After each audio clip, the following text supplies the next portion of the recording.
안녕하세요. 아임 피부과 전문의 임명. 전문의 이재경입니다. 오늘 주제는 홍조인데 저희 병원에 얼굴이 붉어져서 그게 고민이 돼서 병원을 내원해 주시는 환자분들이 정말 많은 것 같아요. 네, 맞아요. 이게 얼굴이 붉어진다는 홍조는 이게 자신감도 되게 결여시킬 수 있지만 심한 경우는 대인 기피증까지 유발시킬 수 있고 그다음 증상도 유발시켜요. 이게 화끈거리거나 따끔거리거나 가려움 이런 것들이 이제 삶의 질도 좀 많이 떨어뜨리게 됩니다. 이런 홍조 증상은 일시적으로 있다가 없어질 수도 있어요.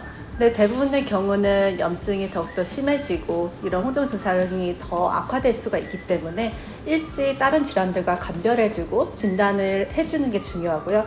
그러면서 빨리 치료해주는 게 되게 중요합니다. 예, 이런 홍조 증상을 유발시키는 거는 굉장히 많은 이유들이 있어요. 그 중에 가장 대표적인 게 이제 주사라고 부르는 그러한 질환인데요. 이번 시간은 이 주사에 대해서 좀 제대로 알아보는 시간을 가져보도록 할 거고요. 또 이 주사랑 감별해야 될 게 너무 많아요. 유사 질환들이 너무 많기 때문에 어떠한 차이점으로 어떻게 감별하는지 한번 낱낱이 살펴보는 시간 가져보도록 하겠습니다.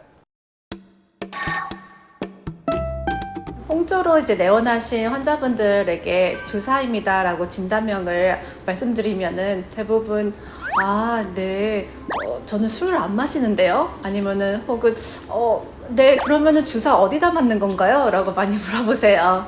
주사라는 거는 영어로는 로세시아, 그리고 한국어로는 또는 장미진이라고 불리기도 합니다. 얼굴에 장밋빛이 돌고 있다고 해서 주사라는 이름을 가지고 있죠. 한마디로 하면은 이제 만성적 염증이 이제 혈관에 발생하는 병변이라고 생각해 주시면 됩니다.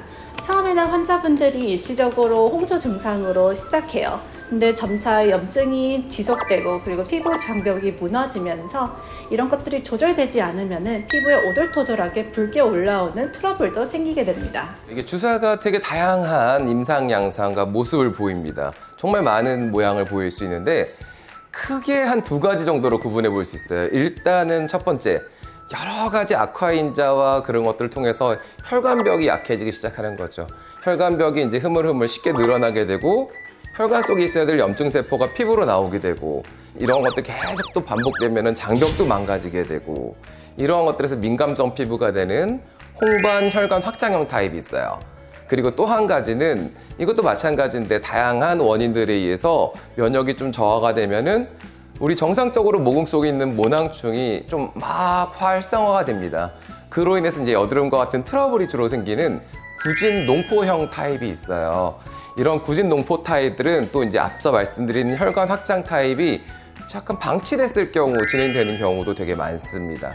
자, 이런 대표적인 두 가지 타입 이외에 우리가 이 코 쪽에만 만성적으로 계속 염증이 반복되면은 피부가 좀 붓고 딱딱하게 굳어지는 주사비, 저희가 딸기코라고도 많이 부르죠. 이런 타입들도 있고 또 이런 주사라는 염증이 눈 주변에 발생하게 되면은 저희가 이물감이라든지 결막염 이런 것들을 유발시킬 수 있는 안구주사라는 형태로도 주사는 나타날 수 있습니다. 주사라는 게 별명이 정말 많아요. 별명이 정말 많은데 저는 기본적으로 이제 홍조, 왜냐면 이게 혈관 문제잖아요. 혈관 문제이기 때문에 당연히 홍조라는 별명이 있고 또 이제 오랜 기간 피부 온도가 높아지고 또 염증도 반복되다 보면은 피부 장벽이 되게 망가져서 이전에 자극 없던 그런 화장품들에도 자극이 되고 이러면서 점점 이제 민감해지는 민감성 피부 이러한 것들도 또 다른 별명이 될 수 있어요. 그리고 아까 말씀드린 대로 모낭충처럼 오돌토돌 화농성 병변이 나타나기 때문에 이게 여드름 친구라는 그런 별명도 있습니다. 여드름과 달리 주사 피부염 같은 경우는 30대 이후로 발생하는 게 특징인데요. 그리고 좀 여드름과 감별해 보게 되면은 여드름 같은 경우는 좁쌀 여드름, 즉 면포성 여드름이 관찰되는 반면에 주사 피부염에서는 보이지가 않아요. 그리고 주사에서는 가장 특징적인 게 혈관 확장과 혈관의 문제가 키포인트라고 봐주시면 되겠습니다. 근데 가끔씩은 여드름으로 착각해서 여드름 치료인 이제 모공을 열어주는 강력한 필링이나 아니면 이소트레티노인, PD 조절제를 이제 장시간을 고용량으로 복용하시는 분들이 있는데요. 이런 경우에는 피부 장벽이 무너지면서 주사가 더 악화되는 경우가 있습니다. 그렇기 때문에 이런 것들을 잘 감별해줘야 되는데 가끔씩은 여드름하고 주사가 같이 발생하는 경우도 있어요. 이런 경우에는 피부과 전문의 선생님을 만나 정확하게 진단하고 치료하는 게 중요하겠습니다. 예, 그리고 또 자주 헷갈리는 거 중에 하나가 지루 피부염, 지루성 피부염이라는 거죠. 지루라는 말 뜻이 이제 피지선, 우리 피지선이 많이 발달되어 있는 얼굴의 T존 부위에 이렇게 아토피 피부염처럼 습진량 변화가 생기는 걸 저희가 지루 피부염, 지루성 피부염입니다 부릅니다. 보통은 이제 두피라든지 눈썹 같이 털이 나 있는 부분에도 같이 동반되는 경우도 많고요. 각질이 동반되는 경우도 많아요.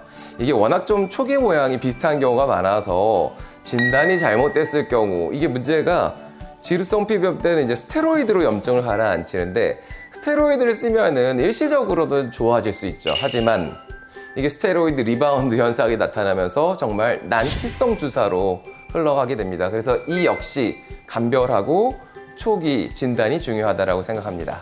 단순한 화장품 트러블이랑도 헷갈려서 오시는 분들이 많아요.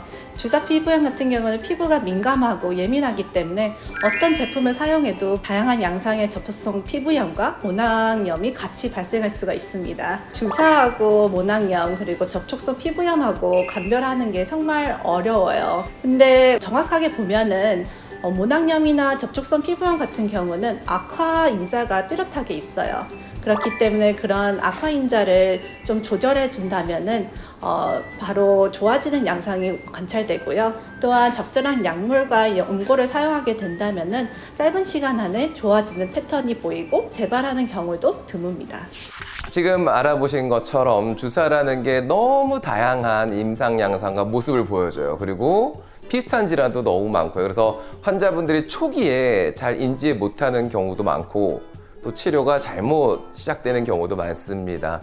자, 그런데 이런 경우도 있어요. 아까 말씀드렸던 여러 가지 질환들, 뭐 여드름이라든지 지루피부염 이런 게 주사랑 같이 동반되는 경우도 많아요. 그런데 이럴 때도 저는 항상 주사가 제일 먼저 치료돼야 된다고 생각을 합니다. 자, 어찌됐든 이렇게 복잡한 주사 질환, 다음 편에는 어떤 악화 인자가 있고 또 어떻게 치료를 들어가는 게 효과적인지 알아보는 시간 가져보도록 하겠습니다. 지금까지 IM 피부과 임명 원장 이재경 원장이었습니다.